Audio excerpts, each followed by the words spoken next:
అశ్వరావుపేట నియోజకవర్గం దమ్మపేట మండలం గోపాలపురం గ్రామంలో 4 జిల్లాల వాలీబాల్ టోర్నమెంట్ బహుమతుల ప్రదానోత్సవం ఘనంగా జరిగింది. ఇదిగా భారత రాష్ట్ర సమితి నాయకులు సోయం వీరభద్రం హాజరై చివరి మ్యాచ్ ను వీక్షించారు. ఈ సందర్భంగా క్రీడాకారులను పరిచయం చేసుకుని వారికి అభినందనలు తెలిపారు. 3వ స్థానంలో గెలుపొందిన పెద్దగొల్లగూడెం జట్టుకు తన తండ్రి కీర్తిశేషులు శ్రీ సోయం వెంకటేశ్వర్లు గారి జ్ఞాపకార్థంగా 15,000 రూపాయల నగదు బహుమతిని అందజేశారు.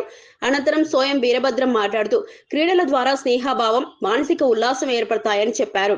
ఆటల్లో గెలుపోటములు సహజమై క్రీడాకారులు రెండింటిని సమానంగా స్వీకరించాలని అన్నారు. అంటే మన భద్రాద్రి కొత్తగూడెం జిల్లా, ఖమ్మం జిల్లా, అలాగే ములుగు జిల్లా, ఇటు వచ్చేసి పోలవరం, చింతలపూడి నియోజకవర్గాలకు సంబంధించినటువంటి ఈ టోర్నమెంట్ ని ఎంతో దిగ్విజయంగా ఈ 3 గ్రామాలకు సంబంధించినటువంటి కమిటీ వారు, అలాగే ముఖ్యంగా మన దారా మల్లికార్జునరావు గారు చెప్పినట్టు ఇక్కడ పీఈటీలు, విద్యాసులు వీళ్ళు చాలా, అంటే నేను మొదటి రోజు వచ్చా, ఈ రోజు వచ్చా, చాలా సమన్వయంతో ఎక్కడ కూడా డిస్టర్బెన్స్ కాకుండా ఈ క్రీడలు నిర్వహించినటువంటి వారందరికీ మరొకసారి నా తరఫున ప్రత్యేక ధన్యవాదాలు తెలియజేసుకుంటూ, ఈ వేదిక మీద ఉన్నటువంటి స్థానిక, అంటే మన గ్రామ పంచాయతీకి ప్రౌరుడు ఎవరంటే గ్రామ సర్పంచ్ గారు, అలాగే మన